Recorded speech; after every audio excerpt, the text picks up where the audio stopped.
Merci Monsieur le Président. Madame la Ministre, EDF, GDF, c'était deux entreprises publiques qui disposaient d'un monopole. EDF, GDF, c'était deux entreprises intégrées, de la production à la distribution, qui garantissaient l'accès à l'énergie partout sur le territoire à un tarif réglementé. EDF, GDF, c'était un savoir-faire des salariés envié et reconnu partout dans le monde. EDF, GDF, c'était la souveraineté, l'indépendance et le patrimoine de la France. Je dis c'était, car depuis 30 ans, les libéraux ont livré l'énergie au marché. Déréguler, déréglementer et privatiser, voici votre seul credo. Les gouvernements successifs ont créé des acteurs alternatifs de toutes pièces, puis des mécanismes ubuesques comme l'Arenh pour favoriser leur entrée sur le marché. Résultat de la libéralisation, explosion du prix pour les usagers devenus des clients et dégradation des conditions de travail pour les salariés devenue une variable d'ajustement. En moins de 15 ans, vous avez dépecé GDF, devenu Engie.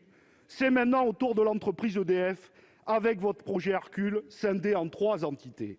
Une bleue avec le nucléaire et le thermique, une azur avec les barrages hydroélectriques et une verte avec toutes les autres activités, dont Enedis, les énergies renouvelables et la commercialisation.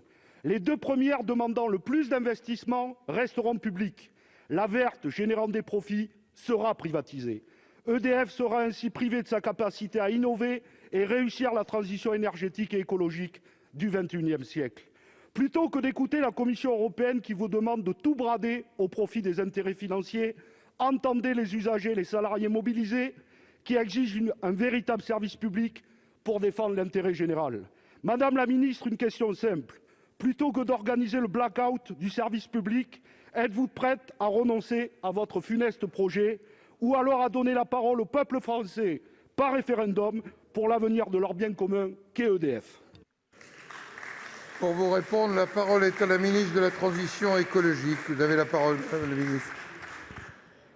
Merci, Monsieur le Président, Mesdames et Messieurs les sénateurs. Monsieur le sénateur Gay, le Premier ministre a pris hier, devant les députés, des engagements très clairs que je veux également réitérer devant vous.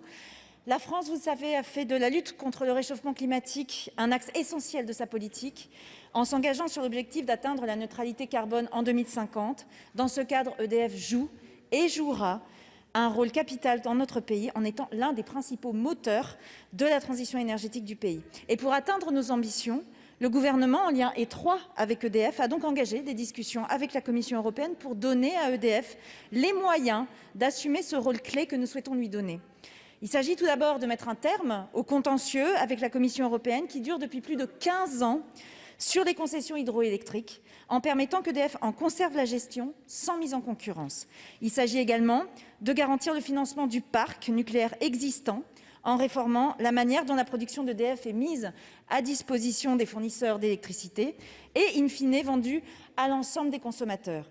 Il s'agit de donner les moyens à notre pays de développer massivement les énergies renouvelables.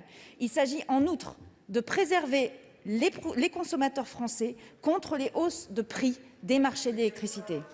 Et il s'agit enfin, monsieur le sénateur, de conserver un groupe intégré dans lequel le statut des agents ne sera pas remis en cause.